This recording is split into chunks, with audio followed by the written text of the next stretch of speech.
गौ पूजन से मिलेगी पापों से मुक्ति। पुण्य फल की प्राप्ति के लिए प्रतिदिन करे गौ दर्शन। गौ माता की महिमा अपरंपार है। मनुष्य अगर जीवन में गौ माता को स्थान देने का संकल्प कर ले तो वह संकट से बच सकता है। मनुष्य को चाहिए कि वह गाय को मंदिरों और घरों में स्थान दे, क्योंकि गौ माता मोक्ष दिलाती है। पुराणों में भी इसका उल्लेख मिलता है कि गाय की पूछ सुने मात्र से मुक्ति का मार्ग खुल जाता है। गाय की महिमा को शब्दों में नहीं बांधा जा सकता। मनुष्य अगर गौ माता को महत्व देना सीख ले तो गौ माता उनके दुख दूर कर देती है। गाय हमारे जीवन से जुड़ी है। उसके दूध से लेकर मूत्र तक का उपयोग किया जा रहा है। गौमूत्र से बनने वाली दवाई बीमारियों को दूर करने के लिए रामबाण मानी जाती है। गोपाष्टमी के दिन गाय का पूजन करके उनका संरक्षण करने से मनुष्य को पुण्य फल की प्राप्ति होती है। जिस घर में गौपालन किया जाता है उस घर के लोग संस्कारी और सुखी होते हैं। इसके अलावा जीवन मरण से मोक्ष भी गौ माता ही दिलाती है। मरने से पहले गाय की पूंछ छूते हैं ताकि जीवन में किए गए पापों से मुक्ति मिले। लोग पूजा पाठ करके धन पाने की इच्छा रखते हैं, लेकिन भाग्य बदलने वाली तो गौ माता है। उसके दूध से जीवन मिलता है।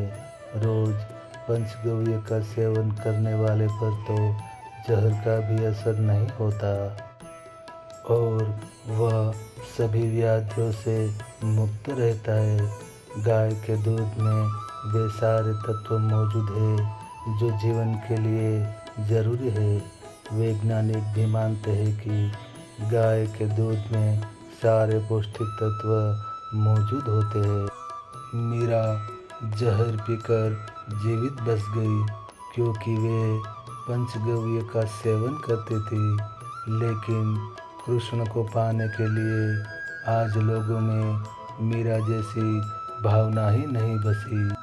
रोज सुबह गौ दर्शन हो जाए तो समझ ले कि दिन सुधर गया, क्योंकि गौ दर्शन के बाद और किसी के दर्शन की आवश्यकता नहीं रह जाती। लोग अपने लिए तो आलीशान इमारतें बनाते हैं, लेकिन यदि इतना धन कमाने वाले अपनी कमाई का एक हिस्सा भी गौ सेवा और उसकी रक्षा के लिए खर्च करे तो गौ माता उनकी रक्षा करेगी।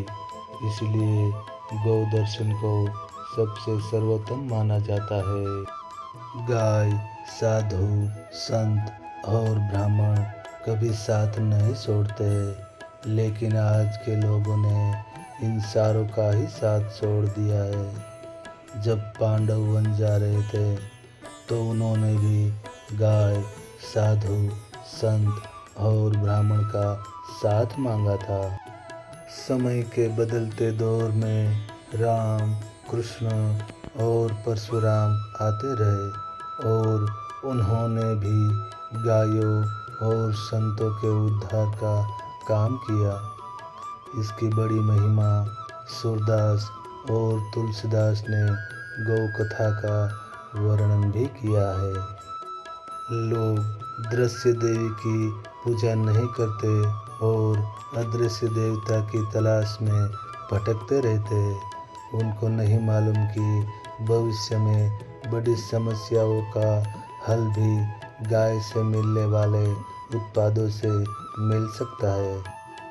आने वाले दिनों में संकट के समय गौ माता ही लोगों की रक्षा करेगी। यही सत्य है और सत्य को कोई नहीं बदल सकते। गौ माता आपको हर संकट में सहायता करे।